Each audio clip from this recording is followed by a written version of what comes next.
Hello student, मैं doctor Rita दीवान। आज की अपने इस वीडियो लेक्चर में हम कमजोर वर्ग दलित विषय पर चर्चा करेंगे। भारतीय संदर्भ में कमजोर वर्ग एक ऐसा वर्ग है जो सदियों से सामाजिक, आर्थिक एवं राजनीतिक दृष्टि से शोषित एवं उपेक्षित रहा है। देश की करीबन 40% जनता इस श्रेणी में आती है। स्वतंत्र भारत के संविधान निर्माताओं ने देश के कमजोर वर्ग का विशेष ध्यान रखा और उसके विकास एवं उत्थान के लिए संविधान में अनेक प्रावधान किए। स्वतंत्रता प्राप्ति के बाद हमारे देश के नेताओं ने देश के लोकतांत्रिक समाजवाद की स्थापना का संकल्प व्यक्त किया, जो समानता और न्याय पर आधारित था, जिसमें अल्पसंख्यक एवं कमजोर वर्ग के हितों की रक्षा का विशेष ध्यान रखा गया। कमजोर वर्ग के उत्थान के लिए पंचवर्षीय योजनाएं, सामुदायिक विकास योजना, समाज कल्याण कार्यक्रम, अंत्योदय योजना, पिछड़े को पहले कार्यक्रम एवं अन्य उपायों को अपनाया। अनेक प्रयासों के बावजूद भी समाज के कमजोर वर्ग की समस्याएं कम नहीं हुई और आर्थिक विषमता दिनों दिन बढ़ती गई। कमजोर वर्ग की अवधारणा। संवैधानिक दृष्टि से कमजोर, दुर्बल या दलित वर्ग के अंतर्गत अनुसूचित जातियां, अनुसूचित जनजातियां तथा कुछ अन्य पिछड़े हुए समूह आते हैं। इसमें समाज के साधनहीन वर्ग को सम्मिलित किया गया है। भारतीय संविधान भ्रातृत्व एवं समानता पर जोर देता है।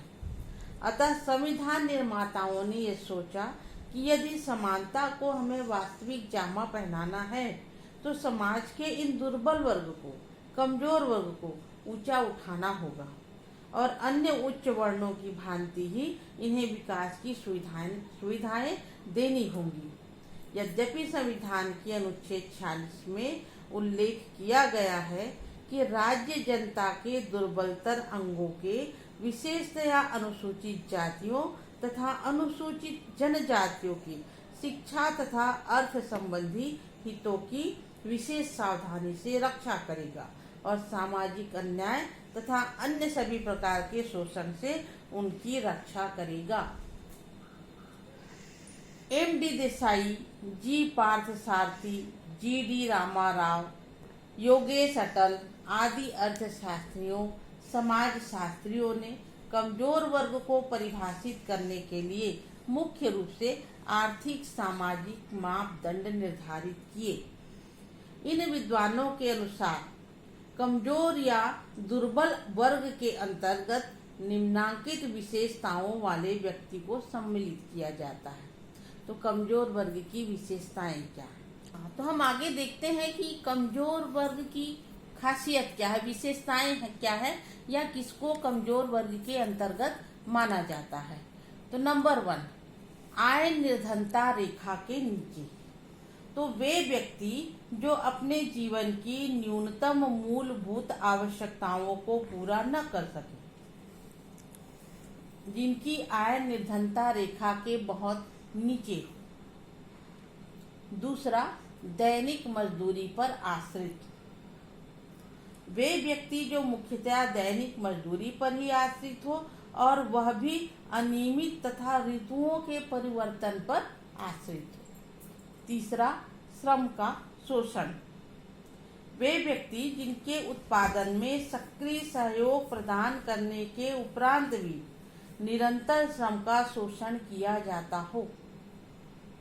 चौथा, पूंजी निर्माण में असक्षम। वे व्यक्ति जिनके पास इतनी लागत पूंजी नहीं होती है कि वे कच्चे माल तथा अन्य उत्पादित वस्तुओं को खरीद सके।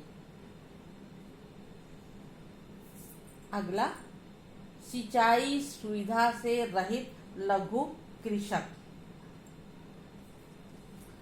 वे व्यक्ति जिनके पास भूमि तो है लेकिन इतनी भूमि नहीं है जिससे वे अपनी आजीविका का निर्वाह अच्छे तरीके से कर सके या जिन उनके पास खेती है लेकिन वो सिंचाई सुविधा से रहित और लघु कृषक होते हैं। नेक्स्ट, मानवीय ऊर्जा तथा पशु ऊर्जा पर निर्भर। वे व्यक्ति जो मानवीय ऊर्जा तथा पशु ऊर्जा के सहारे ही जीवन यापन करें। तो उपर्युक्त सभी मानदंडों के आधार पर कमजोर वर्ग के अंतर्गत समाज के उस वर्ग को सम्मिलित किया जाता है जो सामाजिक आर्थिक सुविधाओं से वंचित, शोषित, पिछड़ा हुआ। तो हम कमजोर वर्ग के अंतर्गत दलित वर्ग पर चर्चा करेंगे। दलित वर्ग अर्थात अनुसूचित जातियां। अनुसूचित जाति शब्द का सर्वप्रथम प्रयोग 1935 में साइमन कमीशन द्वारा किया गया था। इस शब्द का प्रयोग अस्पृश्य लोगों के लिए किया गया। अंग्रेजों के द्वारा इन्हें दलित वर्ग कहा जाता था। महात्मा गांधी ने उन्हें हरिजन नाम से पुकारा। इनकी आर्थिक स्थिति के अत्यंत दैनिक होने के कारण इनके लिए अछूत शब्द के स्थान पर दलित वर्ग शब्द का प्रयोग किया गया। आर्य समाज की मान्यता थी कि यह वर्ग अछूत न होकर दलित है, क्योंकि समाज ने इन्हें दबाकर और सब प्रकार के अधिकारों से वंचित रखा। सन 1935 में विधानसभा में इन लोगों को कुछ विशेष सुविधाएं प्रदान करने की दृष्टि से एक अनुसूची तैयार की गई, जिसमें विभिन्न अस्पृश्य जातियों को सम्मिलित किया गया। इस अनुसूची के आधार पर वैधानिक दृष्टिकोण से इन जातियों के लिए अनुसूचित जाति शब्द को काम में लिया गया। सामान्यतः अनुसूचित जातियों को अस्पृश्य जातियां कहा जाता है, अतः इनकी परिभाषा अस्पृश्यता के आधार पर ही की गई। Doctor D.N. मजूमदार ने इन्हें परिभाषित करते हुए कहा कि अस्पृश्य जातियां वे हैं जो विभिन्न सामाजिक एवं राजनीतिक निर्योग्यताओं से पीड़ित हैं, जिनमें से बहुत सी निर्योग्यताएं उच्च जातियों द्वारा परंपरागत रूप से निर्धारित और सामाजिक रूप से लागू की गई है। आगे देखेंगे कि इनकी निर्योग्यताएं क्या थी। अनुसूचित जातियों की निर्योग्यताएं।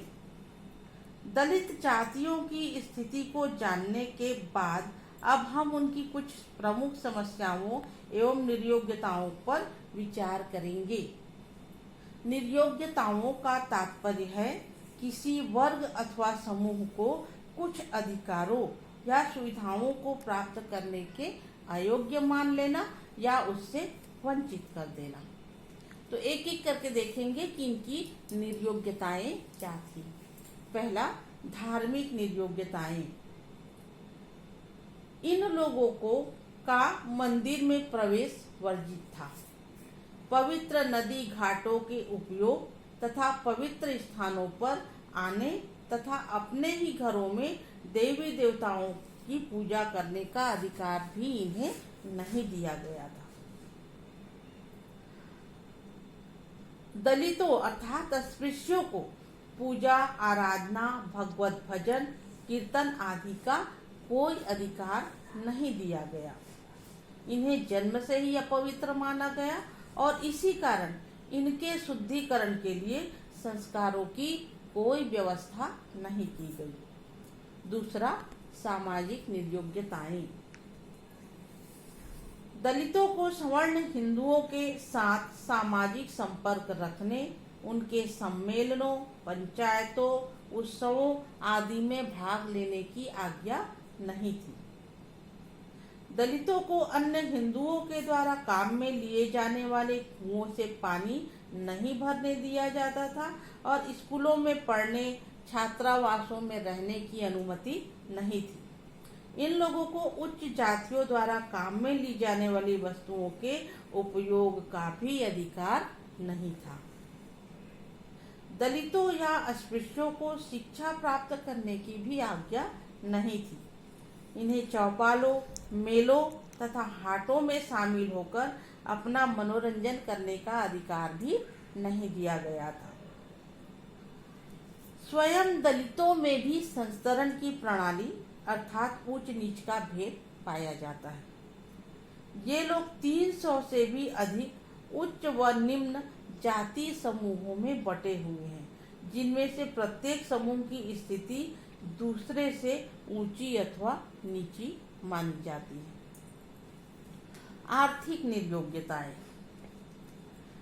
दलितों को वे सब कार्य सौंपे गए जो सवर्ण हिंदू द्वारा नहीं किए जाते थे। आर्थिक निर्योग्यताओं के कारण दलितों की आर्थिक स्थिति इतनी दयनीय हो गई कि उन्हें विवश होकर सवर्णों के झूठे भोजन, फटे पुराने वस्त्रों, त्यागी हुई वस्तुओं से ही अपनी आवश्यकताओं की पूर्ति करनी पड़ती थी। दलितों को संपत्ति संबंधी निर्योग्यताओं से भी पीड़ित रहना पड़ता था। इन्हें भूमि अधिकार और धन संग्रह करने की आज्ञा नहीं थी। दलितों का आर्थिक शोषण इस दृष्टि से भी हुआ कि उन्हें घृणित से घृणित पेशा अपनाने के लिए बाध्य किया गया। बदले में इतना उन्हें भोजन दिया जाता था या इतना उन्हें पारिश्रमिक दिया जाता था जिससे वे बड़ी मुश्किल से अपना पेट भर पाते थे। इनकी महत्वपूर्ण सेवाओं के बदले में समाज ने इन्हें झूठा भोजन, त्याज्य वस्तुएं व फटे पुराने वस्त्र दिए। राजनीतिक निर्योग्यताएं। दलितों को राजनीति के क्षेत्र में सब प्रकार के अधिकारों से वंचित रखा गया था। उन्हें शासन के कार्य में किसी भी प्रकार का हस्तक्षेप करने, भाग लेने, कोई सुझाव देने, सार्वजनिक सेवाओं में नौकरी प्राप्त करने, राजनीतिक सुरक्षा प्राप्त करने का कोई अधिकार प्राप्त नहीं था।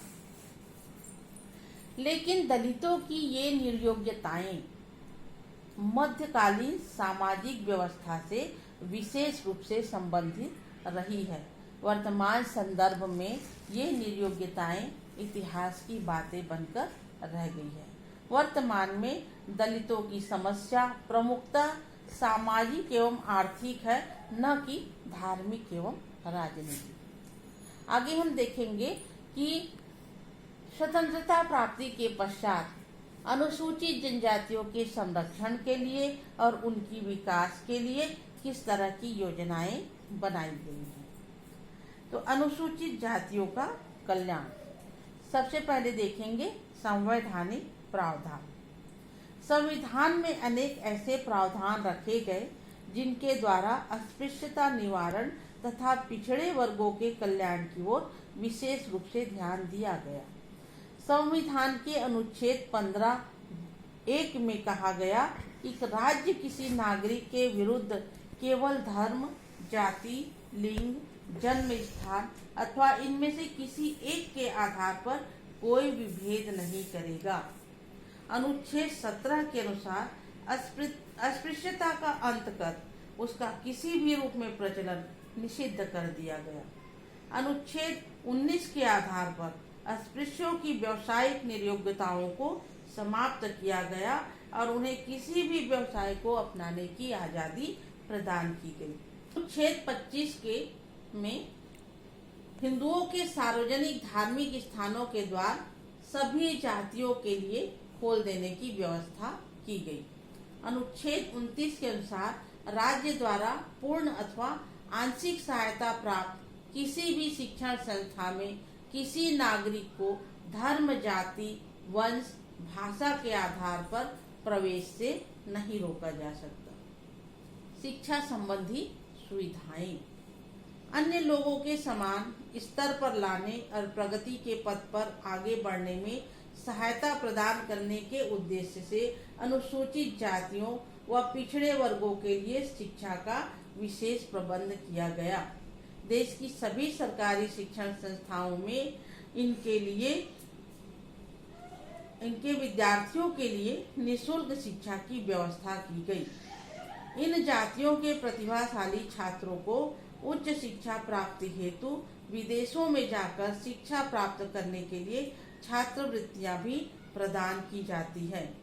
इन सब सुविधाओं के उपलब्ध होने से अस्पृश्य जातियों एवं पिछड़े वर्गों में शिक्षा का काफी प्रसार हुआ तथा इसकी और अधिक संभावना है। तीसरा, विधान मंडलों एवं पंचायतों में प्रतिनिधित्व। पंचायती राज संस्थाओं में इनके लिए स्थान सुरक्षित रखे गए हैं। इन सब व्यवस्थाओं के फलस्वरूप अनुसूचित जातियों में राजनैतिक चेतना निरंतर बढ़ती जा रही है। चौथा, कल्याण एवं सलाहकार संगठन। केंद्र एवं राज्यों में अनुसूचित जातियों, जनजातियों एवं पिछड़े वर्ग के कल्याण हेतु अलग अलग विभागों की व्यवस्था की गई है। कई राज्यों में तो अनुसूचित जातियों व पिछड़े वर्गों के कल्याण को ध्यान में रखकर पृथक मंत्रालय भी स्थापित किए गए हैं। सरकारी नौकरियों में प्रतिनिधित्व। अनुसूचित जातियों के लोगों को उच्च शिक्षा प्राप्त करने, अपनी आर्थिक स्थिति में सुधार करने तथा उच्च जाति के लोगों के संपर्क में आने को प्रोत्साहित करने के लिए सरकारी नौकरियों में स्थान सुरक्षित रखे गए हैं। सरकारी नौकरी प्राप्त करने की सुविधा प्रदान करने की दृष्टि से अनुसूचित जातियों के सदस्यों की आयु सीमा तथा योग्यता मानदंड में भी विशेष छूट की व्यवस्था की गई है। आर्थिक उन्नति हेतु प्रयास। अनुसूचित जातियों के व्यक्तियों को आर्थिक उन्नति के अवसर प्रदान करने हेतु सरकार ने उन्हें विशेष सुविधा देने का प्रयास किया है। कृषि एवं उद्योग के क्षेत्रों में अस्पृश्यों को आगे बढ़ने का मौका दिया गया है। स्वर्गीय भूतपूर्व प्रधानमंत्री श्रीमती इंदिरा गांधी के 20 सूत्री कार्यक्रम के अंतर्गत इन जातियों के ऋणग्रस्त व्यक्तियों को ऋण से मुक्त करने, भूमिहीनों में भूमि का वितरण करने तथा बंधक श्रमिक प्रथा को समाप्त करने हेतु प्रयास किए गए। इस तरह मध्यकालीन भारत में अनुसूचित जनजातियों के लिए जो योग्यताएं थी उन सभी का धीरे धीरे अंत होते जा रहा है और भारत सरकार निरंतर अनुसूचित जातियों को संरक्षण प्रदान करने, उनके हितों को संरक्षित रखने और उनके विकास के लिए निरंतर योजनाएं बना रही है और जिसका प्रभाव भी देखने को मिल रहा है। धन्यवाद।